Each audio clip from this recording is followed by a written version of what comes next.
primera experiencia en el arbitraje nacional comenzó en 1998. Me designaron árbitro en un tribunal entre una entidad pública y un contratista. Todo transcurrió normalmente. Finalmente llegamos al día del laudo, habíamos acordado reunirnos en la mañana para volver a revisar el laudo. Le empezamos a leer la parte resolutiva del laudo y alguien preguntó: ¿y han mirado cómo se calcularon los intereses? ¿De dónde salieron esos intereses? Los intereses habían salido del dictamen pericial que nadie había objetado. Pero ya que alguien lo preguntaba, nos sentamos a mirar el dictamen pericial y encontramos que el perito había calculado los intereses conforme a las reglas del Código de Comercio. Y era un tribunal arbitral estatal, luego tenían que ser calculados conforme a la Ley 80. Nos tocó a los árbitros, porque era el último día disponible, sentarnos a rehacer los cálculos de los intereses. Y eso me enseñó que por más tranquilo que pueda ser un tribunal, siempre puede haber sorpresas y hay que estar preparado y tomarse el tiempo para revisar con cuidado el laudo con suficiente antelación. Mi primer arbitraje internacional comienza porque se prolongó por varios años, más o menos en el año 2001. De pronto me llaman del Centro de Arbitraje de la Cámara de Comercio de Bogotá y me dicen: nos ha llegado una solicitud de la CCI que quiere nombrar un presidente de un tribunal arbitral internacional. ¿Usted quisiera participar? Yo dije: claro que sí. Y tiempo después me llegó la comunicación que había sido designado presidente de un tribunal arbitral internacional. No tenía mucha experiencia previa. Yo simplemente había tomado un curso que se organizó por la Cámara de Comercio con la CCI aquí en Bogotá, pero no había participado nunca en arbitraje internacional. Finalmente se desarrolló el proceso arbitral y allí pasó algo que fue muy interesante. Se presentó la demanda en la oportunidad fijada en el calendario procesal y la demanda decía que se iban a remitir por correo los anexos. De repente,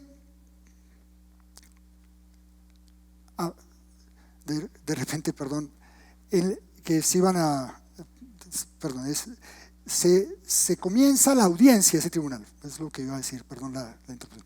Se comienza la audiencia de ese tribunal y de pronto el abogado de una de las partes de la demandante empieza a hablar en inglés. Yo dije: ¿por qué empieza a hablar en inglés? El tribunal tenía previsto que el arbitraje era en español. Y este abogado, un abogado norteamericano, dijo: yo ya hablé con mi contraparte y le expresé que yo quería dirigirme al tribunal e intervenir en la audiencia en inglés. Mi contraparte dice que no tiene problema. El otro abogado intervino y dijo: no tenemos problema. Si él quiere irse en inglés, no hay ningún problema. Si el tribunal así lo quiere. Los otros dos compañeros de arbitraje dijeron: nosotros no tenemos problema. De pronto me vi enfrentado a un tribunal arbitral que teóricamente debía ser en español y todo el mundo quería hablar en inglés. ¿Qué podía yo decir? No me sentía capacitado para dirigir un tribunal en inglés. Podía entender lo que decían, pero ¿cómo dirigirlo en inglés? Entonces simplemente dije: muy bien, si todo el mundo está de acuerdo en inglés, todo el mundo puede expresar en inglés, pero como la lengua del arbitraje es el español, entonces este tribunal, en particular su presidente, se dirigirá a las partes y a los testigos y expertos en español. Y se desarrolló el tribunal. Esas fueron mis dos experiencias iniciales en arbitraje. Todos estos años participando en arbitrajes me han permitido tratar de entender cuáles son las grandes características que para mí deben tener los árbitros. Se supone que los árbitros entre nosotros deben ser abogados, pero para mí lo más importante de un árbitro no es que sea abogado, son otras sus virtudes. Y vamos a verlas. La primera es su capacidad de trabajo. El árbitro debe trabajar mucho. El árbitro debe conocer el expediente, debe revisar todos los documentos. Y esa tarea puede ser fenomenal. En este proceso arbitral, y ahora sí menciono este hecho, la parte demandante presentó su demanda y anunció que enviaba los anexos. De pronto me llaman de mi casa que ha llegado un camión con un montón de cajas de papel. Y era literalmente así. Los anexos de la demanda pesaban más de media tonelada. Me los depositaron en el garaje de mi casa.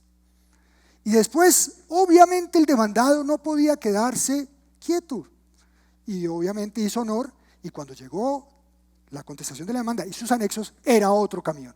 La mitad del garaje de mi casa estaba lleno de expedientes de un tribunal arbitral. El árbitro tiene que revisar ese expediente. Lo revisé. Afortunadamente, el 99.9% de esos documentos eran comprobantes contables o técnicos.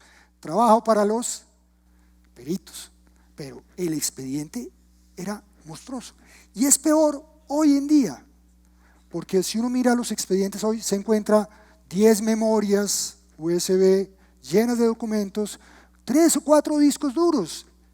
Y sin embargo, el árbitro tiene que mirar con cuidado ese expediente, levantar cada piedra que se encuentra en el camino de estudiar el expediente, porque debajo de esa piedra puede estar algo inesperado.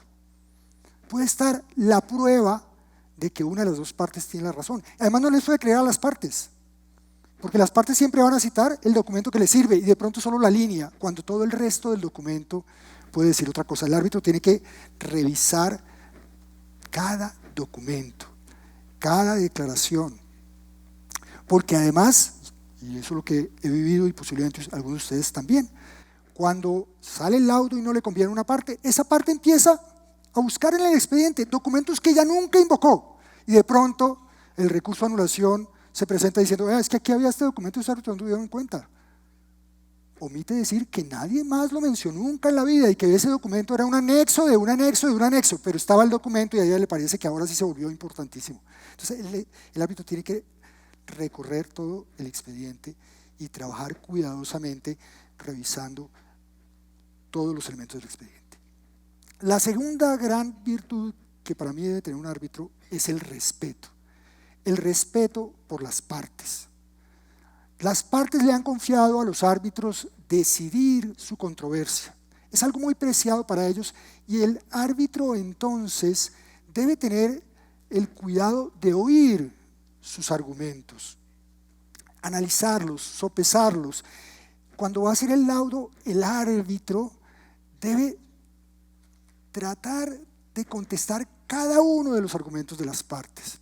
Y eso es muy importante porque un profesor de la Universidad de Yale, Tyler, hizo una investigación y obviamente concluyó lo que todos sabemos: cuando una persona pierde el proceso se pone muy molesta, pero también encontró que cuando la parte siente que a lo largo del proceso se le dio la oportunidad de defenderse, que en el laudo por lo menos se atendieron sus argumentos para contradecirlos, esa parte termina aceptando el laudo y termina cumpliendo el laudo. Entonces es muy importante el respeto, no solo porque las partes han confiado en ustedes, sino también para que el laudo al final pueda ser cumplido. Y además, en el arbitraje internacional hay otro elemento muy importante del respeto, y es tomar en cuenta las circunstancias tan particulares de los abogados que concurren a un arbitraje internacional. Ustedes se pueden encontrar con un desequilibrio mayúsculo. El apoderado de una parte es un experto en arbitraje internacional. El apoderado de la otra parte es un abogado local que hace por primera vez su aparición en un escenario internacional. Les cuento rápidamente un caso, un arbitraje que tenía sede en Miami. Una parte estaba representada por una firma multinacional, la otra por un abogado local de un país latinoamericano. Este abogado, siguiendo las instrucciones que le dieron, presentó los testimonios de sus testigos por escrito. Y la otra parte dijo, yo quiero oírlos en la audiencia. Y de pronto el tribunal, por alguna razón, se enteró de que este abogado que había presentado las declaraciones por escrito entendía que quien tenía que llevar los testigos que la otra parte había solicitado era esa otra parte, no que el que había ofrecido el testigo tenía que llevarlo, no. El tribunal tuvo que aclararle que si no los llevaba, ese testimonio podía ser privado de valor. Por lo demás, uno de los testigos nunca llegó, y nunca llegó a pesar de que le habían dado los tiquetes y le habían hecho la reserva correspondiente. Y cuando la audiencia nunca apareció, el tribunal le preguntó y él llamó a ese testigo que lo localizó. Lo que puede pasar en cualquier proceso. No le habían dado la visa para viajar a Estados Unidos. Pero en los procesos tribunales hay sorpresas. En el arbitraje, el respeto a las partes supone considerar que todos merecen el mismo respeto. No importa que ustedes tengan que decidir un proceso que vale 50.000 millones de pesos, 100.000 millones de pesos, 2 billones de pesos. Ese proceso es tan importante como el pequeño proceso de un comerciante que simplemente está luchando para sobrevivir en su pequeño taller metalmecánico. Los dos merecen el mismo respeto porque ambos están jugando la vida posiblemente en ese proceso. El respeto es entonces fundamental. Y el respeto también juega entre los árbitros. A veces la gente es muy soberbia, somos muy soberbios. A veces creemos que sabemos más que los otros. Y la verdad es que si hay 3 árbitros, la decisión del proceso arbitral debe ser de los 3. Y a fe que, independientemente de todo, si usted logra armar equipo con los otros compañeros de arbitraje, es mucho más probable que logre la decisión correcta, porque personas de diferente origen, personas con diferente experiencia, enriquecen el debate. Entonces es muy importante construir un lazo con los otros árbitros y respetar a todos, aún al que nunca ha sido árbitro, aún al que no ha sido litigante. Todos pueden aportar en la decisión correcta, porque el trabajo colaborativo enriquece. Finalmente, en ese respeto hay que tener mucho cuidado cómo se trata a las partes y a los árbitros. Ese es un hilo que puede romperse y no debe perderse la confianza tanto de las partes como de los otros árbitros para lograr el fin, que es que se resuelva satisfactoriamente el conflicto. Y finalmente no debe olvidarse que uno no está por encima de las partes, el árbitro no está por encima de las partes. Y aquí vuelvo a una anécdota. En un tribunal internacional que se hacía en un hotel, se había preparado la sala de audiencias. Y fuimos el día anterior a revisar esa sala de audiencia con otros árbitros muy importantes. Ahí el más joven y el menos experimentado era yo. Y cuando entramos encontramos que había una tarima y los árbitros estaban encima de la tarima y las partes allá abajo.